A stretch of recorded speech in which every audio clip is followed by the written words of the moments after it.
All right. Well, welcome everybody. Let's see actually if uh, I want to make sure that when we go through introductions, if Jack is on the call already. Um, all right. Well, as we wait for Jack to join, we'll go through introductions. So, Tisha, if you want to start with your introduction. Yeah, hi everybody. My name is Tisha. I'm the head of admissions. If you were thinking about joining the program or will be applying, I'll be the one talking you through the process. Awesome. And my name is Shannon. I am the program manager for Amsterdam. So I'll be kind of your main point of contact as we help prepare you for, yeah, your time in Amsterdam and working with you on matching. And we hope that Jack is still able to join us here.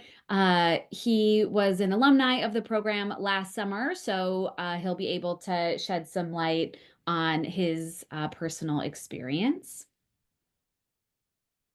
All right. But let's get started first about a quick introduction about SageCore.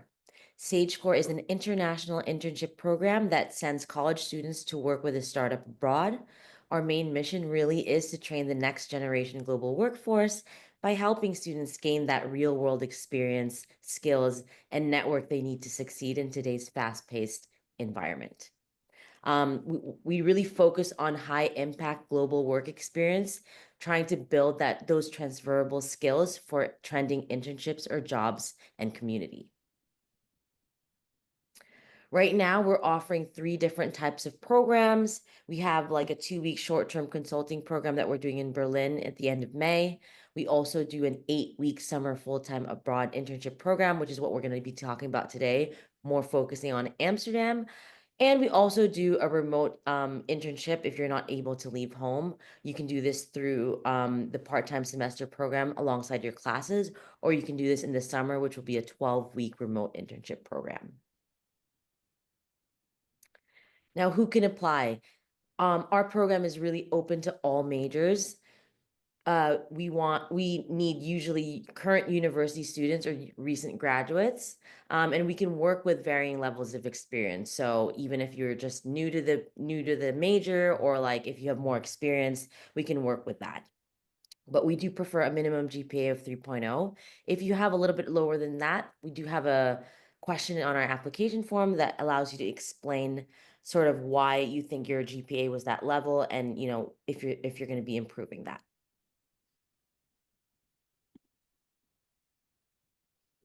All right. Yeah, well, we're just checking in with Jack to see if he's still able to join us.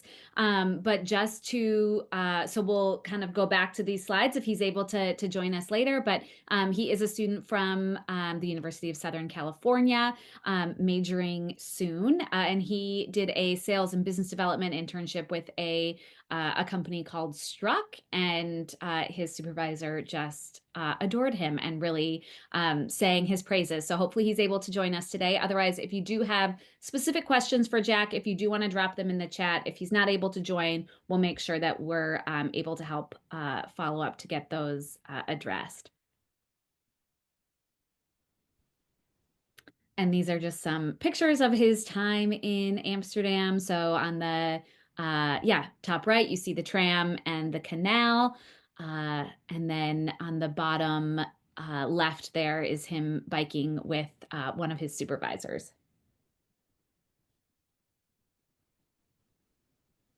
So, jumping in as to why Amsterdam as an amazing location for this particular program, there are lots of reasons, but there is a really strong, thriving startup scene in Amsterdam. It has been named the European Capital of Innovation by iCapital. So, there's a lot of Dutch founders, and there's a lot of international founders that move to Amsterdam to start up their program as kind of their European hub.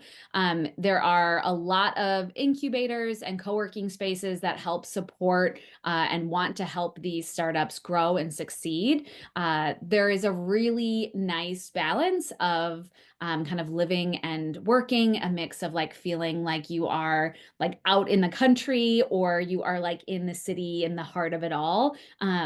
It's amazing how fast you can kind of transition to kind of more suburban pasture life or like being in the Canal District and yeah, being in kind of the heart of the city. It's an exceptionally easy city to get around. English is spoken absolutely everywhere, so there's not much of a language barrier that people will face. Really easy to navigate the train system, the tram system, and visually, it's just a very beautiful, lovely city. So to highlight a bit more on the startup scene, there are lots of incubators, as I mentioned. So an incubator or co-working space that supports startups has different infrastructures around, whether that be connecting startups with mentors, with finance opportunities, or with like programs where they're actually taking the mentor through step by step on how to build and grow their company. So we do partner with one big incubator that's based in Amsterdam called Startup Boot Camp. They actually moved their office, so they are just like not even a 10-minute bike ride from the housing of where you'd be staying this summer. But we work with a ton of different startups that come out of Startup Bootcamp, as well as we've had interns be based in Startup Bootcamp, helping to support Momentum, the female founder program, as well as the general kind of development of Startup Bootcamp. So it's a really cool community to kind of be a part of and be exposed to. We also have an example of a startup that we have worked with in the past called Project Fearless. We had a student last summer work as a marketing intern for Project Fearless. She managed all of their social media content and posted out their kind of calendar, made sure that looked through the analytics of their social media to make sure that they were reaching the target audience. Project Fearless is an amazing organization that helps build confidence in young women that are yeah, in kind of sports in Amsterdam as well as Rotterdam. So she was able to go and attend some of the events and really overhaul their social media. Hi, Jack. Thanks for being able to make it today. We appreciate it. Yeah, sorry for being late. I forgot about the time differences. No problem. No problem. It happens. We will go back and kind of highlight your slides because I know that everyone wants to hear from you as opposed to me. But I'll just do one more recap on another startup that we have worked with in the past called Firsty. We had 3 students based at Firsty last summer. So they were all in different roles. One was a software student, one was a business development student, and one was a marketing student. Really cool office, disco ball vibes. Love to see it.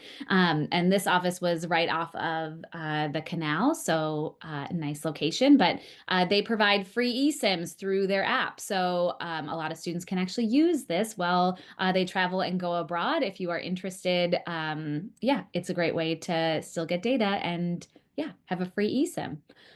But we can, yeah, bounce back. So, Jack, if you want to give your official introduction, that would be awesome. Yeah, of course.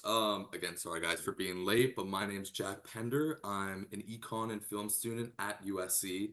I'm graduating this year, which is awesome. I took part in the Sage Core Amsterdam program this past summer, summer 2024, and I worked for this company called Struck. It's an AI startup where we worked with architects and consultants to give them an AI assistant of sorts. And yeah, in general, I had a great time in Amsterdam. It was kind of unexpected for me.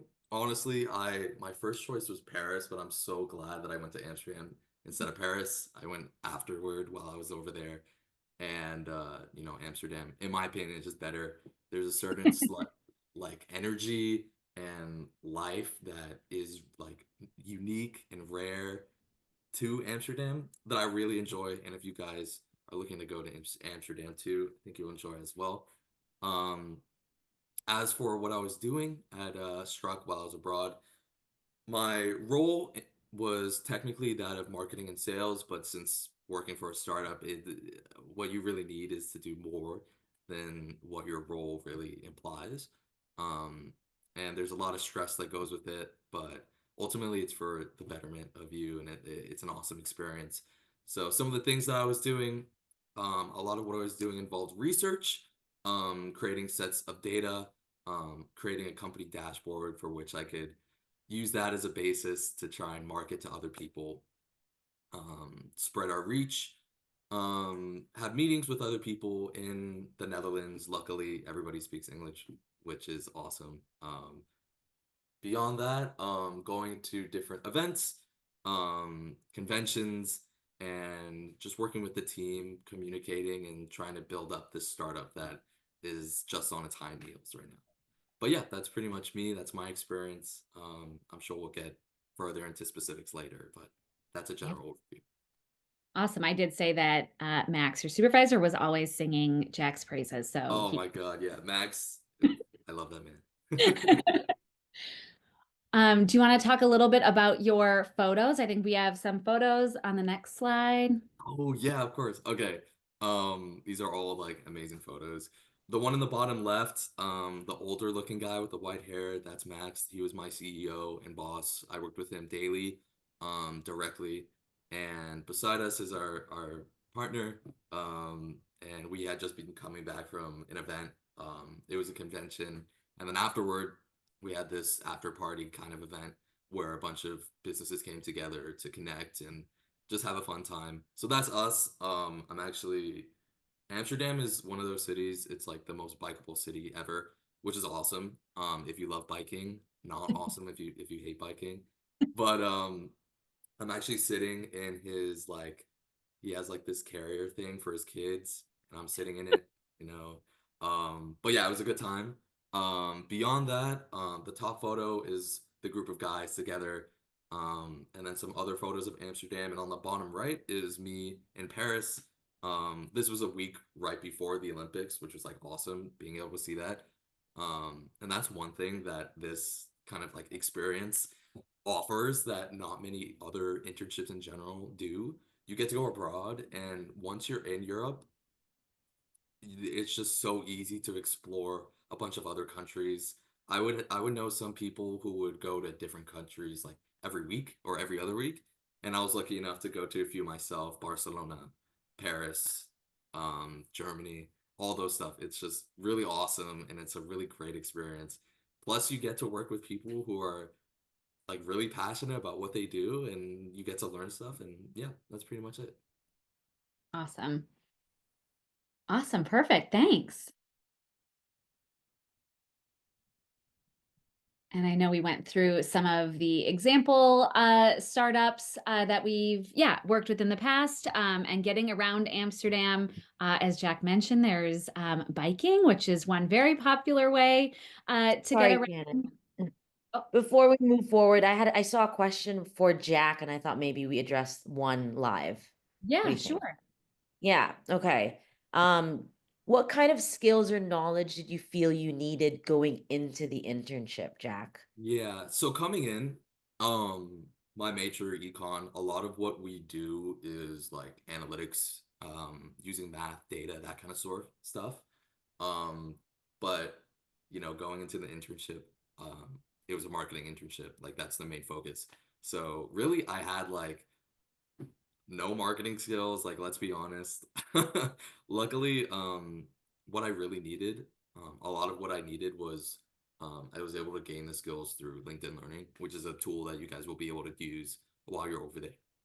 Um, that being said, I would say the number one skill is just communication, one, and then being open to feedback and just learning stuff too. And really, I would say the most valuable skills is being able to work really quickly and on the spot independently. And that's something that you probably won't gain at first. It's something you'll have to learn and get used to. I certainly did. It was like those first couple of weeks were crazy, super stressful. But then once you get used to it, it's like skills that even now, like a year later, I'm sure this is gonna follow me for the rest of my life. Like I'm still applying the same skills in my daily life. And yeah. So I don't know if that answers the question. I hope it does. If it doesn't, like, just text us in the chat and I could go further. But yeah. Yeah, and then were there ever times you were unsure of how to approach a project? Oh my God. Yeah, there are so many times. My main focus or one project that I had since the beginning was a company dashboard. And a lot of that had to do with like programming.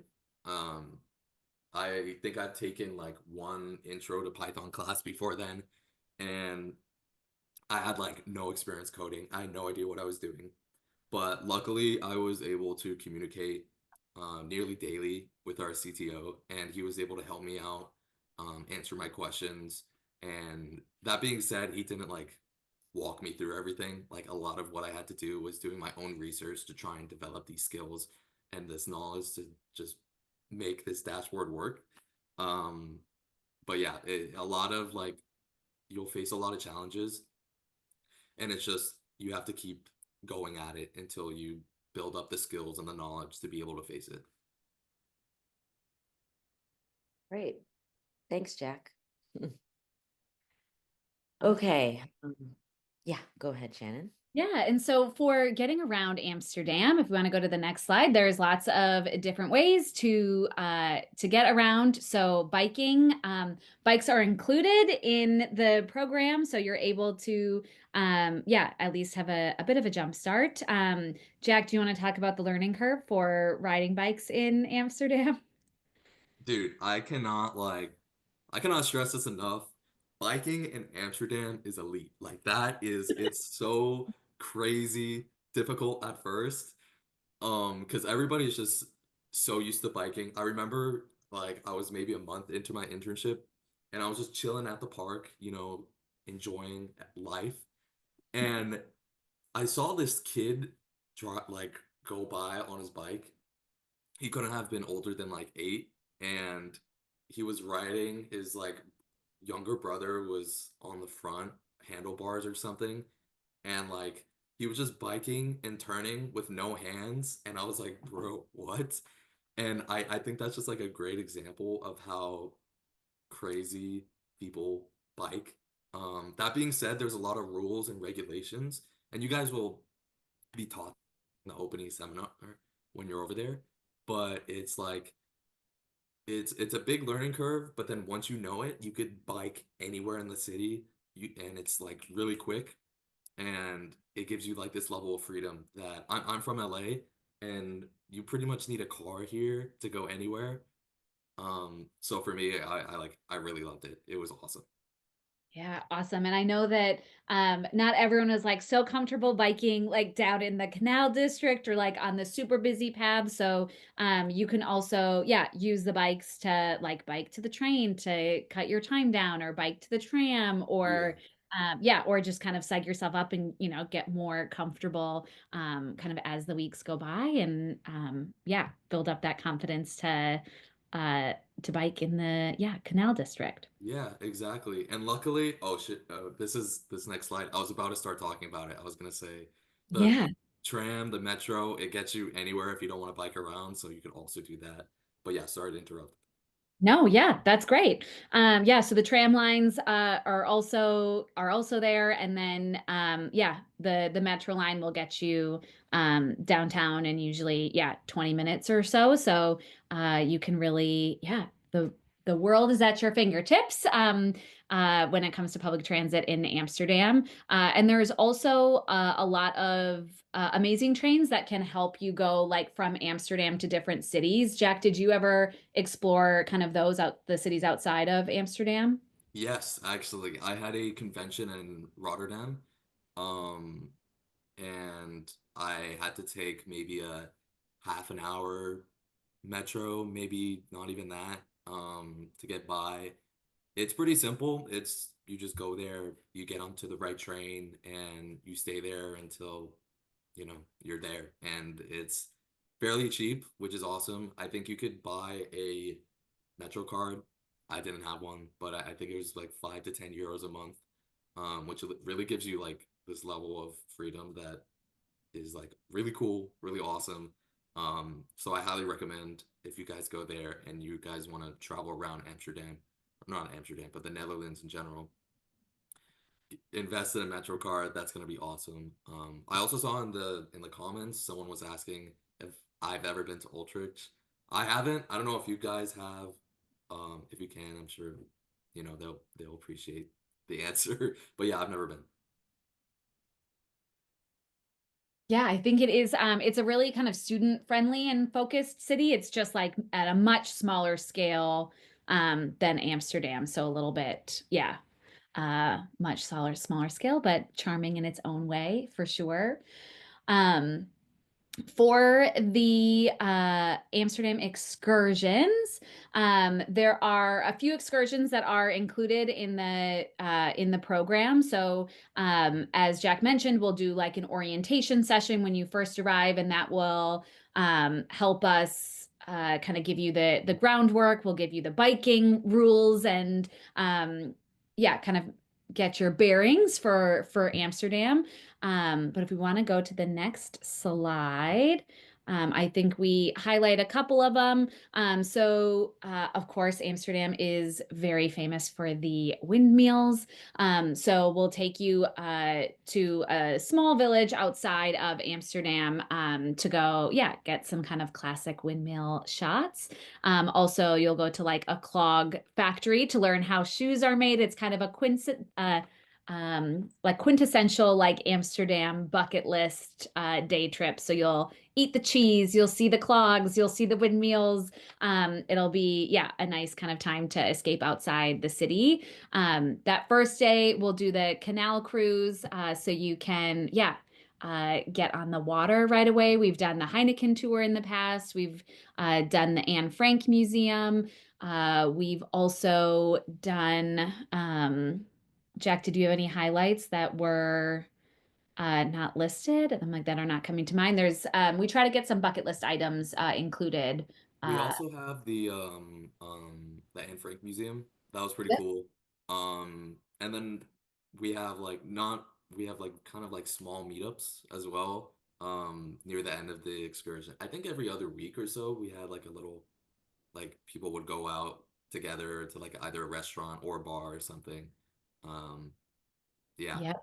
Towards Besides the that, end, it yeah, was yeah, meeting up at kind of a bar. It was like a similar game to bocce ball to play exactly. to Yeah. get the Yeah. experience. So yeah, we'll do kind of a check-in. Yeah, with everyone about every other week after that first week. The housing is going to be the same housing that we used in 2023. So it's different from last year's housing, but it's the sister building. So it'll be Hotel Janssen, but it is the property that's on the southeast side. And it was finished in May of 2023. So it's a newer building. And it is sort of like a hotel, yeah, a hotel student resident style. I'm like, wow, look at these people just waking up. These pictures are funny, but yeah, you'll have your own room and bathroom, and then they'll have club rooms that are at kind of the end of every hall, and those rooms are like fully stocked with um, dishware, plates, everything that you could need. There is air conditioning in these rooms as well, but one caveat is that the air conditioning in Europe doesn't necessarily get as cold as the AC is here. So usually, like it can take your room down to like 71 degrees, but it's not going to take you down. I know everyone's like that 68 degrees seems premium for sleeping, but it will help kind of take the edge off if it is warm in Amsterdam.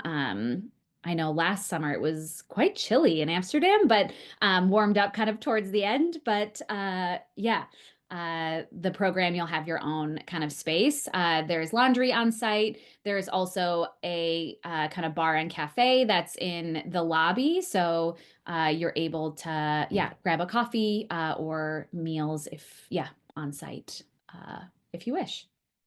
But this is where It is located. So Amsterdam surrounded by the A10, which is kind of freeway. So it's on, yeah, the southeast side of the city. It'll be about a 9-10 minute walk to the uh, metro line, and then like a 20-minute ride into the city on the metro, or depending on how comfortable you are to bike, maybe a 20-30 minute bike ride, depending on your speed and agility. But Google says 20 minutes. I would give myself 30 to 40, but I'm a slow biker. Hmm. Okay, so I just want to give a bit of an overview of the admissions process. The first thing you'll need to do is apply on our website, and from there, we would select candidates that are invited for an interview. You could be invited to do sort of like a live interview with our team, or it could also be a recorded interview. And then we do a check-in through a phone call as well to answer any questions if you're doing like a recorded interview with us. We then send offers on a rolling basis. Currently, our deadline right now is March 7th. But if you do need an extension for that, we can definitely give you that. We just fill spots in our cities on a first come, first serve basis. So once Amsterdam fills up, we would just let everyone in our pipeline know, and then you can sort of look at the other options that we have in other cities. We have 6 other cities in Europe, and then we also have Sydney. And then when you get an offer, all you need to do is sign a student agreement and pay a program deposit of $1,000. This is not in addition to what the program cost is. This is going to be deducted from the full program fee. And once you've accepted a spot in the program, you're going to choose the role type or discuss this role type with your program manager. And so for Amsterdam, that would be Shannon.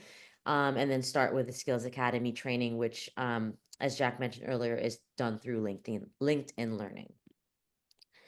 So the LinkedIn Learning, our online skills academy, this is where really you'll build skills or build the skills you have any gaps in. So on the left side, you'll see the 6 learning paths and 6 role types we do offer through this internship. So for example, if you're doing like a marketing role, we'll have modules in place like SEO marketing strategies or digital marketing strategies, or like how to put a marketing plan together.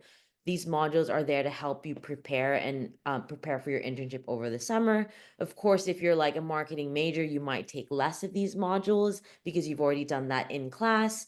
But it's also a good tool just to refresh, right? You might have taken that class last year or, not recently. So it's just a quick module for you to refresh these skills so that, when you're interviewing with startups or talking about these things or having that marketing internship, you have sort of like a fresh skill set with these sort of learning paths. But in addition to that, we will have soft skill modules like on the right side, such as resume updates or how to, update your LinkedIn profile when you are interviewing or when you have gotten that internship or when you complete the internship over the summer. So we have all these modules in place for you and everything will be in one place. This is sort of what it will look like. On top of that, your program manager will be adding things like your packing list or things you need to know about before you get to Amsterdam, and everything really will be living in the LinkedIn Learning dashboard platform. And then how does the internship matching process work? So once you decide to enroll in the program, if you're offered a spot, the first thing you'll do is schedule a skills assessment session with your program manager. Now, this session really is to go through your resume, your coursework, your experience and skill set, and then identifying any skills gaps with the role that you've kind of wish to go for, and then seeing whether that's the best fit for you. And then your program manager will enroll you into our online skills academy and assign you that curated list of modules that you can work through. They'll also work with you on customizing your resume as well as prepping for interview. They can help with mock interviews. And then once that's completed, they'll start pitching your resume to startups in the city that you're enrolled in for that role type. And if a startup expresses interest in you, that's when we will let you know what that startup is, what they do, what the role entails, and then you'll set up an interview with that startup. If the startup accepts you, it's a match. If not, you will complete the next interview. And you sort of keep going through that process. But because this is sort of a tailored program, your program manager already has sort of like an idea, has identified maybe 1 to 3 startups that might be the best fit for you. So you might interview one time only, or you might interview a few times, just depending on also when you join the program and sort of like your role. And yeah, and just to chime in, I know too, we like cover interview prep in like the Skills Academy kind of videos, but also I usually do mock interviews with people as well if they're nervous or apprehensive about anything, because the interview is really important to kind of knock out of the park. So when they meet with you, you know, they have all of your resume, they have all that information. So the interview is really to make sure that it's a good fit for both you and the startup. So usually we get it right on the first try. I know when Jack interviewed, I heard back from Max right away that was like, we want him. So that's hopefully how they go. But we definitely are there to help coach you to make sure that you feel, yeah, comfortable. And I know someone asked a question, I answered it in the chat, but are they paid opportunities? All of the internships are unpaid. Some of the startups are able to offer a stipend. Usually it could be anywhere from $200 to $500 a month that's paid out at the end of the program. So it's more like a cost to kind of help cover like the meals and the transit costs that you might have paid. But that does come out at the end of the program. So the internships are unpaid. And some of the startups are like kind of bootstrapping themselves. So not all of them are able to offer that stipend, but we're able to kind of help prioritize that if it's something that you really require. So just like a quick look of what's included in the program costs. This is everything that you'll get. I mean, just to point out one thing is that we do include international medical insurance in our program fee. As Shannon already talked about earlier, the housing will have everything you need, like really to live and work abroad. You don't need to be buying, kitchen utensils or bed sheets and stuff like that. We do include 3 group dinners with your cohort, and as well as the 4 activities that we talked about. So there's also going to be 2 city managers that will be around in Amsterdam with you. They'll be the ones taking you out in events, but also be a good resource to see what's going on in the city, as they kind of live and work there. And also they'll be there to support you in case any emergencies happen while you're abroad. Yeah, so for funding the program, I think I saw a question in the chat. Really what we recommend first and foremost is that you check with your university, whether it's an academic advisor, career center, or study abroad office. Ask and see if they have any grants for unpaid internships, international internships, or any kind of internships. We've seen a lot of universities do offer grants and scholarships to students for these kind of experiences. So that's one way to do it. We've also partnered with a nonprofit organization called Netherlands America Foundation, and they are offering low-income students that are studying in U.S. universities that can, show proof of financial need up to $4,000 in grants if they are interning in the Netherlands specifically. So reach out to me or through the application process, and I can share with you the application form specifically for SageCore for this grant, so that you can apply to that as well. In addition, we do have partial needs-based scholarship of up to $1,000 that SageCore is giving out for Amsterdam as well, and the application for that is on our website. And with that, you are all eligible for stipends. Just to add to that, in the last 2 summers, 70% of our students received some sort of stipend. So that's something we can definitely try to do. But like Shannon mentioned, that's not guaranteed, and it's really up to the startup. And yeah, there's also crowdfunding, self-funding, or I've seen a lot of students, getting jobs during this period, to help kind of offset some of the cost of their family. But definitely check with your university. I think that has a lot of resources. And we do have a page on our website that has all the resources that we've heard of in the last few years. So take a look at that if that applies to you. And yeah, I mean, I think that ends for us today. I think what we'll do is open it up for questions on the Q&A chat so that we can address it live. Okay, So so just in general for all your programs, how long can the process take to get paired with a startup? Shannon, do you want to take this one? yeah, so it really varies. So traditionally, most of the matching will happen in April and May, kind of regardless of when people come in to the process. It's always nice to have people come in as early as possible so you can start upskilling through LinkedIn and kind of getting more comfortable with some of the buzzwords that might happen around startups because that's helpful for your interview. But traditionally, we see that most of the students are placed in April, May.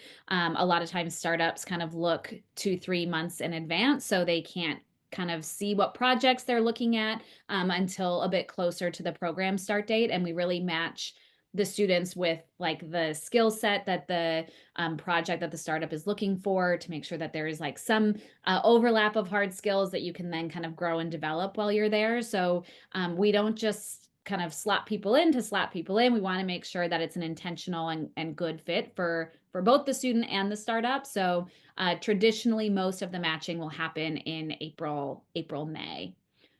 And the visa process. So the students actually go over if you're holding a US passport, and even if you are not holding a US passport, you enter in to the Netherlands as a tourist. So for US passport holders, you don't need to get a special visa for being a tourist. You just get that tourist stamp when you land. You can be in Europe or kind of the region for 90 days.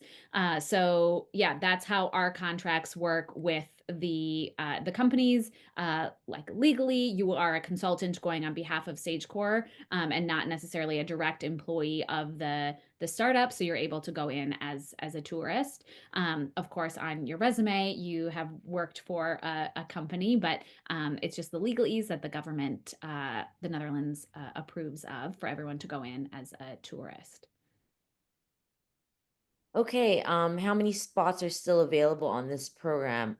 For Amsterdam specifically, we are probably almost close to at halfway point. So around 15 spots left.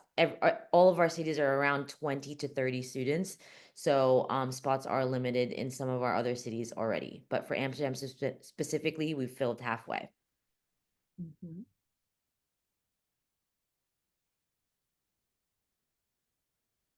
Any other questions? I hope we've conveyed that Amsterdam is an incredibly charming, lovely city with really cool, yeah, startup opportunities and awesome experience waiting to be had.